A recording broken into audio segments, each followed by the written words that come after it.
Buenos dias. Welcome to another daily devotion. I hope you're having a wonderful Tuesday morning. Today we are going to be in Acts 23. I don't know about you. It might be raining where I am. So maybe it's raining where you are. My yard is flooded because it's been raining so much. All right. Acts 23. We are in probably the third chapter of one story. So in 21, this story sort of begins, but really, like, the last several chapters are all involving Paul, kind of on his trip leading up to Jerusalem. Then he's in Jerusalem. Yesterday, you see how, like, in the middle, after his speech that we talked about Sunday, you see that he ends up having to be rescued by a centurion. And so we are jumping now into Paul before the Sanhedrin, which we've mentioned previously. The Sanhedrin is essentially like the highest court in Jewish culture. So like our version of the Supreme Court. So we have state Supreme Courts, and then we have a national. So this would be like the big Supreme Court. So it says in verse 1, Paul looked straight at the Sanhedrin and said, I did want to point this out because I think that something that we're losing in our current culture is the ability to look each other in the eyes. It's awkward. We spend so much time looking at screens that we can't look each other in the eyes. It's really important to show confidence that we look each other in the eyes, especially, I do think, though, amongst men. I don't know that I can for sure say it as confidently, but with men, when you're in trouble or when there's a challenge, looking them in the eye is showing that you're not backing down. To look down or look away, that's a sign of respect. It's sort of like when a dog will wag its tail or put its, not wag its tail, put his tail between his legs to show you are superior, you are in charge, and I'm not. And so with this is showing that Paul isn't going to just be handled. Like, he knows the system well, and he is going to defend himself. And so then it says this, brothers, I have lived my life before God in all good conscience to this day. The high priest Ananias ordered those who were standing next to him to strike him on the mouth. Then Paul said to him, God is going to strike you, you whitewashed wall. You are sitting here judging me according to the law, and yet in violation of the law are you ordering me to be struck? And those standing nearby said, do you dare revile God's high priest? So this is interesting. So Ananias is a new high priest to us. Caiaphas, his priestly reign, so to speak, whether he died or resigned, that ended in AD 37. And so in AD, I don't know who it is that is in between him, but Ananias comes into play about AD 47. So there's 10 years where Caiaphas, there's about 10 years of we don't have any mention of who the high priest is in the Bible, but for sure this guy named Ananias, he is also known as Ananias, son of Nedebius. Ananias, son of Nedebius. And so anyway, the reason why Paul speaks to him as he does is because he doesn't even realize that this Ananias guy, son of Nidibius, is the high priest. And genuinely so. He's not trying to be disrespectful to people in authority or anything like that. And Paul says, I did not know, brothers, that he was the high priest. Paul replied, for it is written, you must not speak evil of a ruler of your people. Like, he genuinely makes a mistake.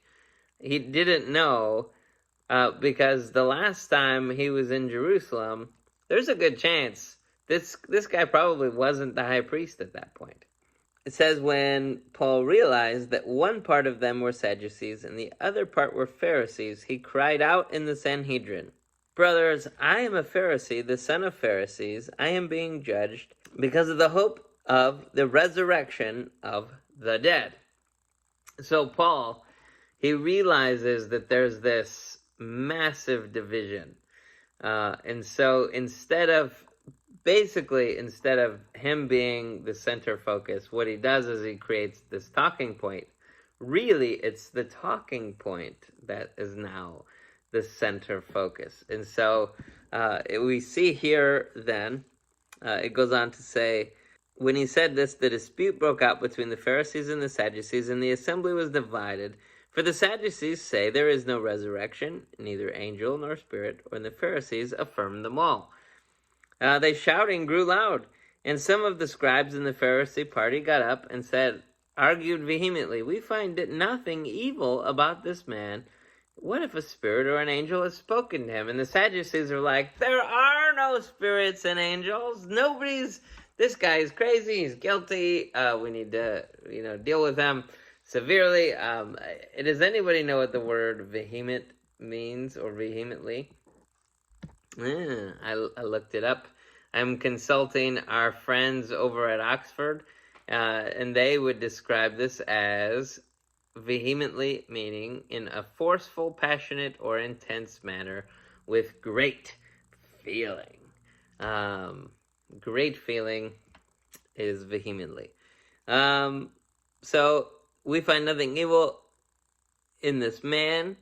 What if a spirit or an angel has spoken to him? So this is really interesting that this man who was, in everyone's eyes, very guilty is now, all of a sudden, because he has like a party, so to speak, that he belongs to, now this talking point of the hope of the resurrection of the dead, that sort of becomes the focus and takes over. And when the dispute became violent, the commander feared that Paul might be torn apart by them and ordered the troops to go down. So whether there's pushing and shoving, whether there's starting to be punching, and I think of like the old school saloon brawls that take place in the old Western movies. I'm not saying that that's what's happened, but that's kind of what I imagine. But just everybody's dressed up in rabbi outfits. Somebody needs to make a movie of this scene with that. Like a rabbi guy like swinging from like the chandelier. Anyway, I know that that's not in here, but I can't help my mind from thinking this way. Hopefully it's not considered sacrilegious. Paul might be torn apart by them and order the troops to go down, take him away from them, and bring him into the barracks. So there's a fort there in Jerusalem where the army has their people. And so Paul gets to stay in the barracks. This is not jail. This is where he's staying with the soldiers. So he's nice and safe. The following night, the Lord stood by him and said, have courage, for you have testified about me in Jerusalem. So it is necessary for you to testify in Rome. So the Lord, in other words, Jesus, stood by him. So the question then becomes, is this a dream? Is this a vision? Is this Jesus standing there in person? It doesn't say. It just says that he stood by him. So my best guess would have to be along the lines of probably in person. And he says, have courage. There are People starting to fight over you physically.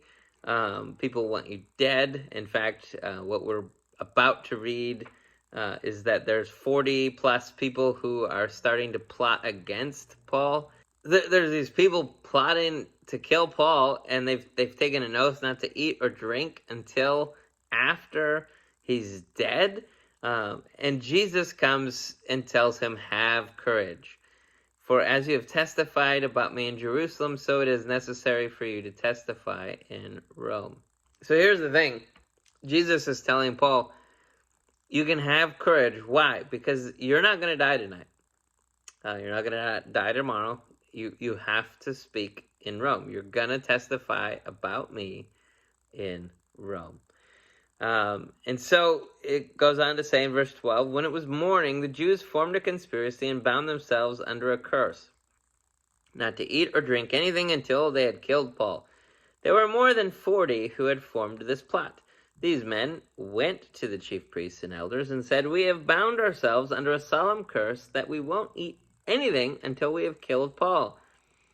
So now, along with the Sanhedrin, make a request to the commander that he bring him down to you, as if you were going to investigate the case a bit more thoroughly.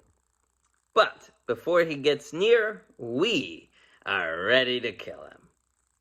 So we see here, first off, this is corruption. This is one of the things that makes me the most angry, is that these people who are supposed to represent righteousness on the earth on behalf of God are conspiring to murder people. This is bothersome. And so it says this in verse 16, but the son of Paul's sister, hearing about their ambush, came and entered the barracks and reported it to Paul. So here's the thing. Something, little known fact, a lot of people don't know this. I don't know that I really even noticed this until I was reading it for this. That Paul had a sister. What? Paul had the nerve to have a sister? I wonder if she's older or younger. But either way, she's apparently has a son.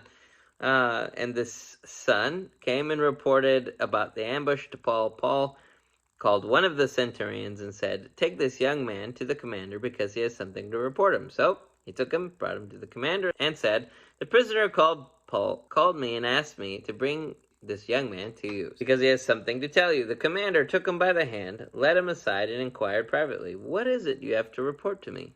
"The Jews," he said, "have agreed to ask you to bring Paul down to the Sanhedrin tomorrow, as though they are going to hold a somewhat more careful inquiry about him. Don't let them persuade you, because there are more than 40 of them lying in ambush, men who have bound themselves under a curse not to eat or drink anything until they have killed him. Now they are ready and waiting for your consent." So the commander dismissed the young man and instructed him, "Don't tell anyone that you have informed me about this." This is so that the young boy can stay safe.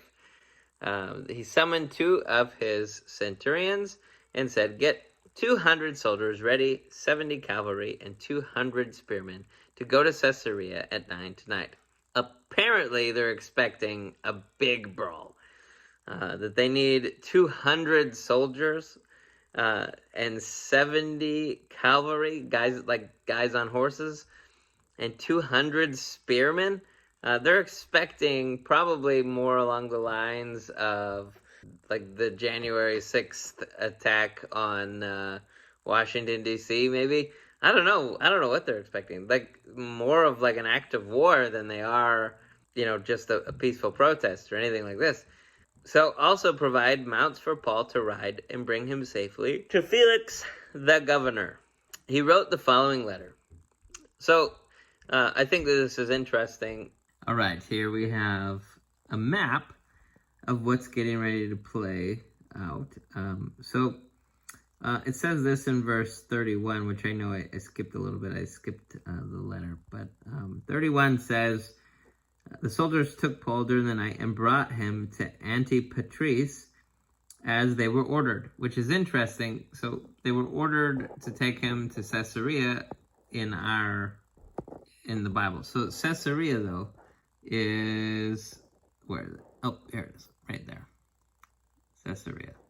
Assuming maybe this part here wasn't built yet, the majority of the research that I could find says that these were on the same road. That Aphek up here, which would have been, at the time, that would have been what would have been called Antipatris, and that and Caesarea are on the same road.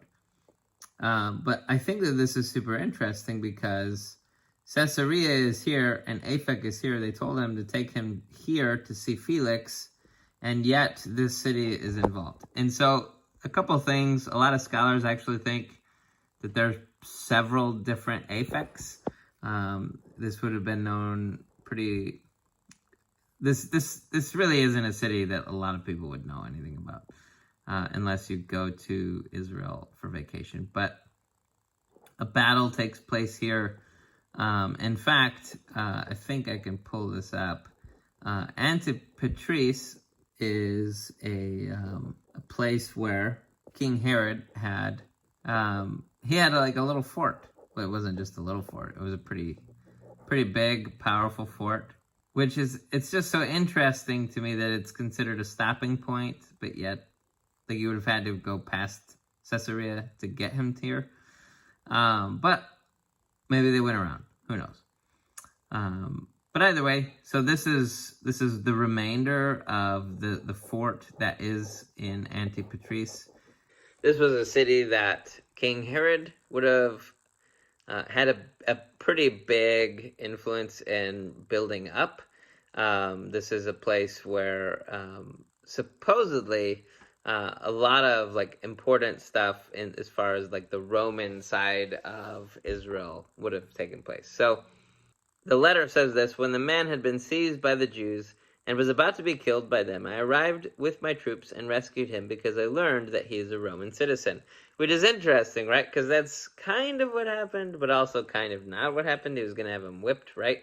Which I'm just wondering, I didn't find anything yet, but I'm looking to see what, like, the normal, like, do you just flog everybody when you arrest them? Just for fun? Like, hey, it's Thursday, we're going to flog everybody.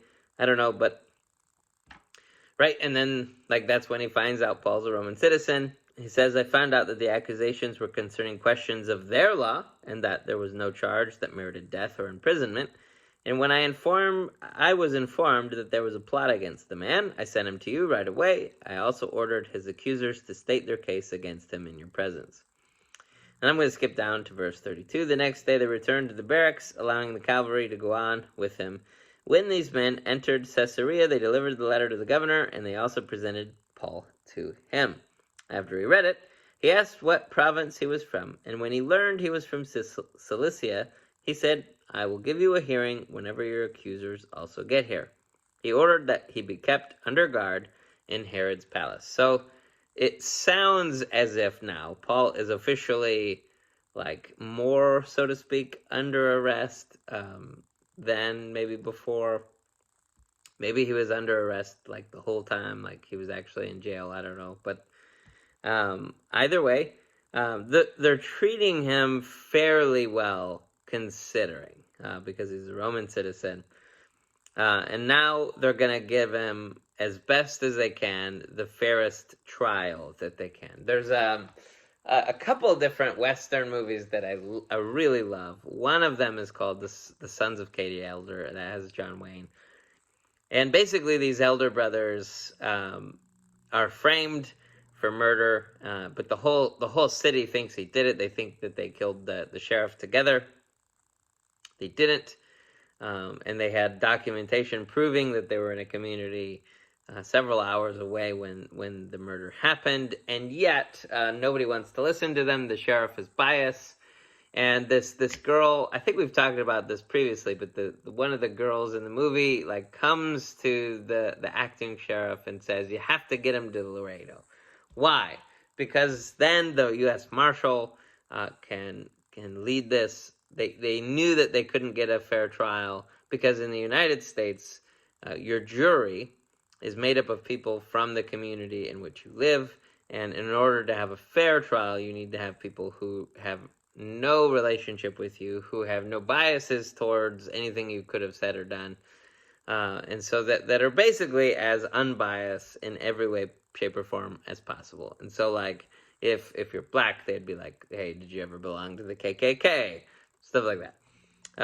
And so with this, in this movie, they end up basically taking him in the middle of the night, the four brothers in the middle of the night, out of town so that they can get them a fair trial. And that is exactly the same thing that is happening to Paul. The soldiers are trying to get him to a place where he can be safe, where he can have a good hearing. He knows that in Jerusalem, like, the Jews are just going nuts. The Sadducees are there, the Pharisees are there, and then if at least they take it out of town, then the accusers, like, the likelihood of them, like, the entire community going is significantly less. And so Paul is now locked up, and tomorrow we're going to find out what happens next. So thank you so much for joining us today. Hopefully this was a blessing to you. If you haven't done so already, subscribe to the channel, click the little bell, and you'll be notified whenever one of our videos comes available, which is every day.